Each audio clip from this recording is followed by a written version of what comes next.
Hello, and welcome back to Behind the Post. My next guest is the Content, Comms, and Social Lead at PlayPlay, an online video creation solution for communication teams to turn any message into a compelling video. She's a very passionate community builder and has held social media roles at SurveyMonkey and Zoom, and has lived in Paris, Dublin, Portland, Oregon, and is now based in London. Please welcome to the show, Melissa Francois. Melissa, are you ready to go behind the post with me? I am more than ready. Amazing. Well, I'm so excited to have you on the show. You've worked with some of the biggest global companies. So I thought it would be fitting to invite you on the show to talk about international social media. And as someone who works for a global company myself, I know firsthand how it can be challenging at times to cater to different cultural differences and religious holidays and time zones and things like that. So I'm very excited to have you on and pick your brain. But before then, could you give us a brief look at your professional history and how you found yourself at PlayPlay? Yeah, absolutely. I'm sure everybody will understand very quickly that I'm French with my very French accent, but I've lived everywhere but France in the past 10 years. So basically, right after college, I moved straight to Dublin, followed my love at the time, not my love anymore, but followed him to Dublin, joined SurveyMonkey there. I was working in the customer support department for a little while, which I think was really, really key for me to understand the importance of customer experience, building a community, all of this. So I worked on the support side of things for 3 years. Then I'm a Twitter addict. And at the time, we used to get a lot of comments on our social channels. And there wasn't really an owner for this. And I kind of just raised my hand and I said, hey, I want to do community management. And it kind of started like this. After that, moved to the US to really integrate the social team and work more on the content side of things, while still working on community, because that's definitely where my heart is. And then from there, moved to London 2 years ago in the middle of the pandemic to join Zoom, which I'm sure you can imagine. Zoom during the pandemic was quite a ride, but so much fun. And with the team there, we worked on so many great content projects and also community building. But yeah, launched a TikTok, which was terrifying and very fun at the same time. Yeah, loads of great things. And now I joined PlayPlay. I'm really new at the company, but I'm already loving it. I've been there 2 months now, leading the content, comms, and social side of things. And we're a video solution really created for social media managers and other marketers who want to take a message and put it into a video. And being, coming from the social media side of things myself, I really can see the value of this. So I'm super excited to work there now. Well, I love it. I mean, you've had quite the journey, and I've loved all of your content. I've been following you for a while, so I think it's amazing. And I've had so many requests to have you on the show, so I'm really happy that we're finally doing this. And like I mentioned earlier, I invited you here to talk about managing global social media channels. I know we'll go into a lot of the details later on, but PlayPlay has offices in Paris, New York, and Berlin. So my first question is, do you have a dedicated international social media strategy, or is it kind of baked into your overall strategy? So, that's a very good question. I think at PlayPlay specifically, our offices in these different markets are pretty new. But the way I look at social media myself is always come an overall global strategy, because your users are going to be everywhere. I guess we have offices in 3 countries, but we have customers in more than 15. So it matters where you are, but it also doesn't really matter because your customers are going to come from everywhere. So I do think it's important to really think global when you create a social media strategy. I'm not saying you need to localize every piece of content into every language that exists on the planet, but you should look at international and not stay really focused on where you believe your audience might be, because you might be really missing opportunities when you do that. So yes, it is always part of the way I think about social media. Yeah. I mean, I think one thing that I have found is you have to be very careful using slang and things like that, because it doesn't always make sense for each audience. I know, for example, I was writing a post and it said, knock it out of the park. And that's a baseball reference. And not every country that we have customers in and employees, they don't have baseball, so it doesn't always make sense to use Yep. certain, terms and slang. So how do you go about appealing to multiple audiences and still remain respectful to cultural differences and things like that? I think, I mean, you kind of touched on it just now, is it's about really, I mean, first of all, I would say it's very basic, but I would say go into the data of your audiences and have a look, first of all, like where are people based? Because we have a lot of assumptions, I think, but sometimes just look at it and you're like, oh my God, we have so many followers in Spain and I didn't even know about it. And suddenly it might impact the way you want to talk to your customers online. But overall, I would say when you think about creating content for social media or the way you're going to speak to customers, you need to think from a global standpoint. Your baseball reference is an excellent reference to me, because I know that it's something when I first joined American teams, I was always like, what are they talking about? I don't know what I can tell this is positive, but I'm not really sure what this is about. And Yeah. another thing is, which is, I mean, I'm sure if my former boss looks at this, she's gonna laugh, because I used to, as a French person, I was taught British English at school. So I put U's everywhere in my words, like color has a U in it, because this is just the way I was taught. But the language of social media online is usually American English. So there was a lot of like making sure I was speaking the correct English online at first. But I think, keep in mind where people are based, but try and be as open and international friendly as you can.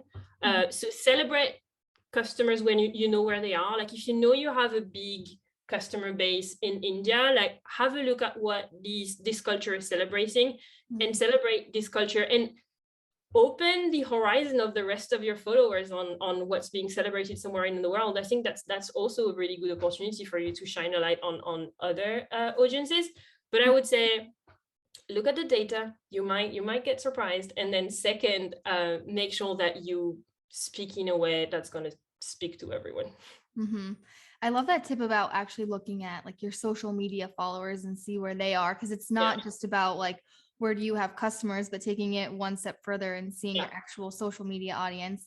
And that leads nicely into my next question, which is about celebrating holidays on social media.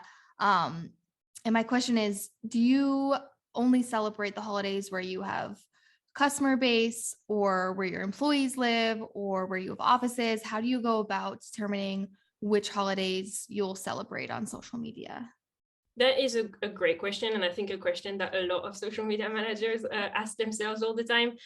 I think the way I think about social media content is, what value am I bringing with this post? Like, am I just going to celebrate everything for the sake of celebrating everything? Or am I saying something else than just Merry Christmas? You know what I mean? Like, does it make sense for me to actually post something about a holiday? So I would do it in a way that's like, I don't know, maybe I have a D&I department in my company that's organizing a really nice talk with someone in the space, an activist that can tell us more about why we're celebrating this specific holiday somewhere. And then you can tie that to your post so that it's not only, hey, we're celebrating this. It's like, hey, we're celebrating this, and we had the chance to speak to this person who's giving it a little bit more of history on so and so and so. So basically always trying to tie it to value.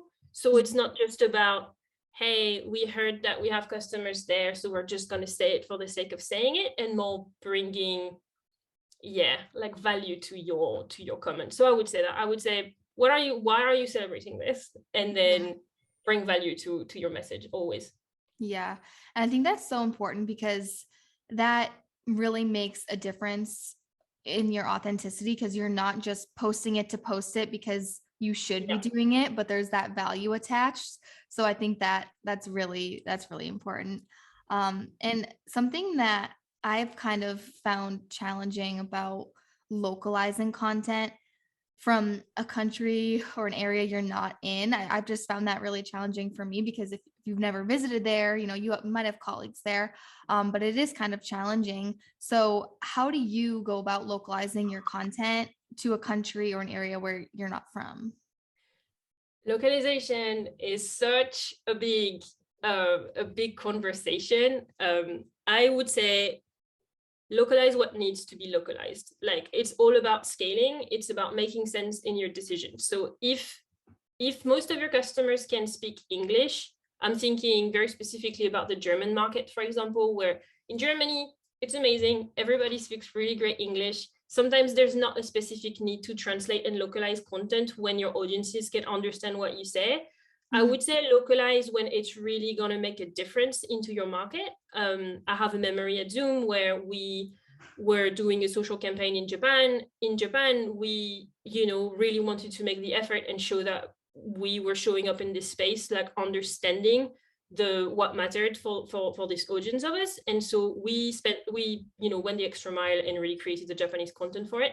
But I would always say it's about scaling, because if you're lucky enough to have a localization team, you're very lucky.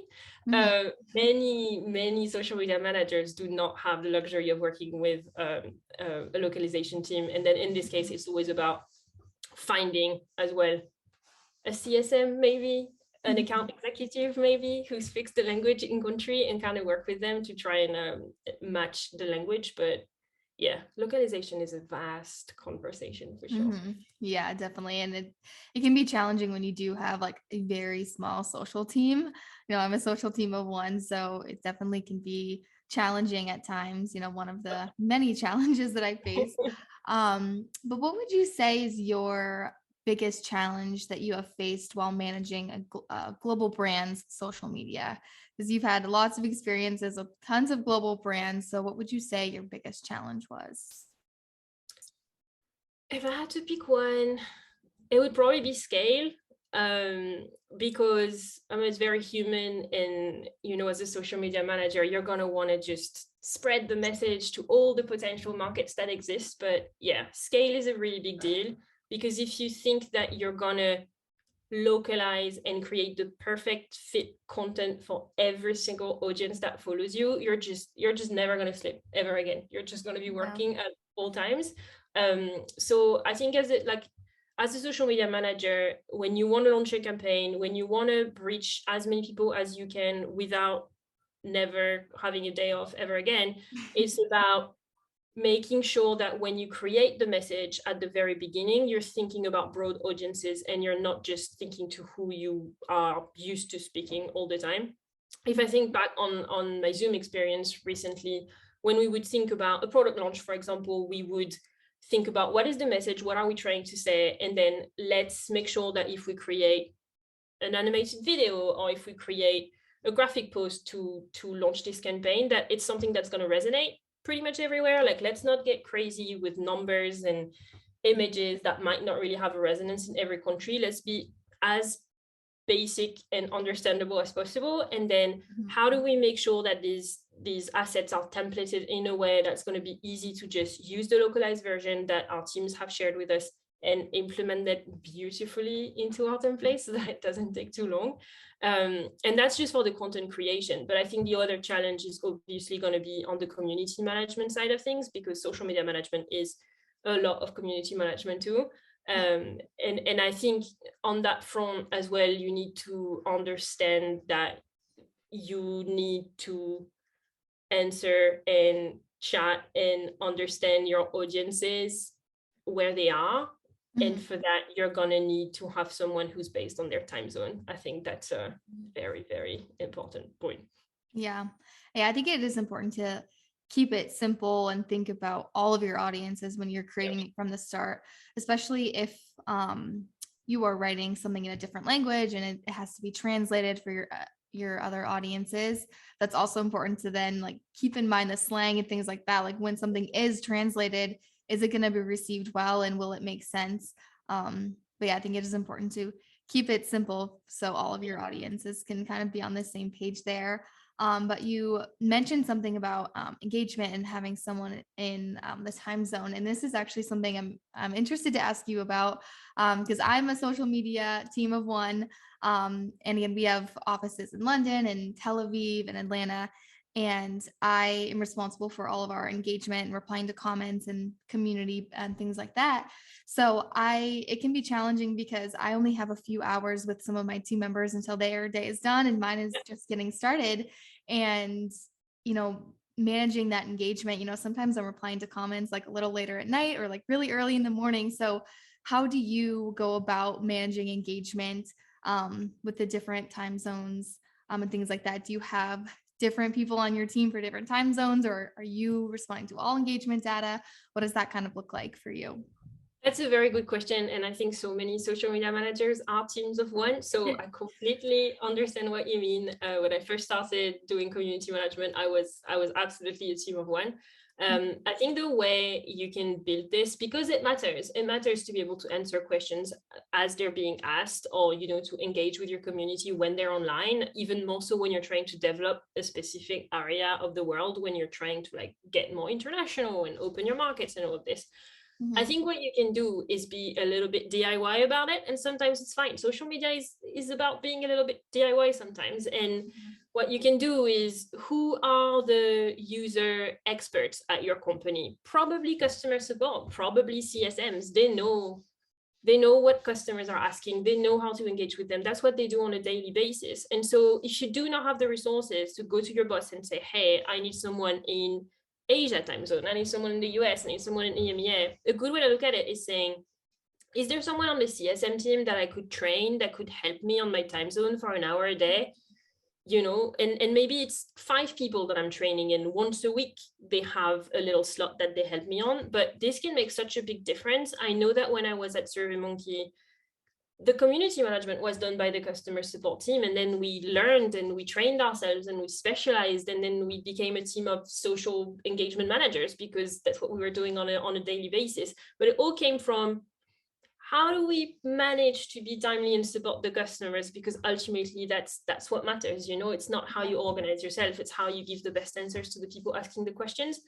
And if you have to be a bit DIY about it, then it's fine. It just proves the point that you should probably hire a team of more than one to make sure you do all the things that you want to be doing. And especially, I mean, social media, you go on social and you want response like very fast. Social media is very instant gratification. So it is really important to be able to provide that experience to your customers and followers. So I totally agree there. But we are nearing the end of the show here, and I have one more question for you, and I'm very excited to hear your response to this. I ask all of my guests this, and it is, what is one thing you wish your colleagues in other departments knew about social media or working in social? I love this question. I think there are 2 things that I would say. The first one is, social media is a lot of work. It's not just about posting on Facebook and posting on Twitter. Like, there's so much strategy that comes into play. There is so much editorial management that comes into play. It's about always knowing what's happening, being kind of always on, because you might need to pause everything if something else is happening in the world at the same time and you have to react to it. So the first thing is, social media is a lot of work. It's probably 3 things actually. The second one is, we know what we're doing, and we also know how changing the ecosystem we work in is. Something that was true 2 weeks ago in terms of the tools and algorithms that we're using might not be true in 2 weeks. Like, Instagram today just changed another thing in their algorithm, and you might have worked really hard on a strategy a month ago, and now everything is out of the picture again because something has changed on the algorithm. So, when teams come to you and say, why aren't we doing this? Why aren't we doing this? Like, keep in mind that your social media team is probably very tuned to what's going on the social media front, and that they know what's changing and what should be implemented as soon as possible. Yeah. And then the third thing is just, it's not always an intern doing social media, all the jokes online. It's a lot of work. I totally agree. Yes. I think it's funny. I actually spoke to our sales team at our last US meetup, and I was talking about the same thing, how, social media managers are really on the front lines, and we have to have a pulse on everything, like with current events, like something could happen and your whole content you had scheduled for the rest of the week could change. And it's really hard to balance at times, telling the story about your brand while keeping a pulse on everything. And, you're kind of the voice of your company. So it can be a lot of pressure at times, but I totally agree. It's a very strategic, social media it can be used as a growth engine. It's not just, oh, the intern will do it. So I totally Absolutely. 100%. Yeah. Yeah, I totally agree. Well, thank you so much, Melissa, for joining me on the show. I absolutely loved having you on and chatting. And I'm really excited to share this episode because I think it's something that should be talked about more. And there's really not a lot out there about international social media content. So thank you so much for joining me behind the post. Thank you so much for inviting me.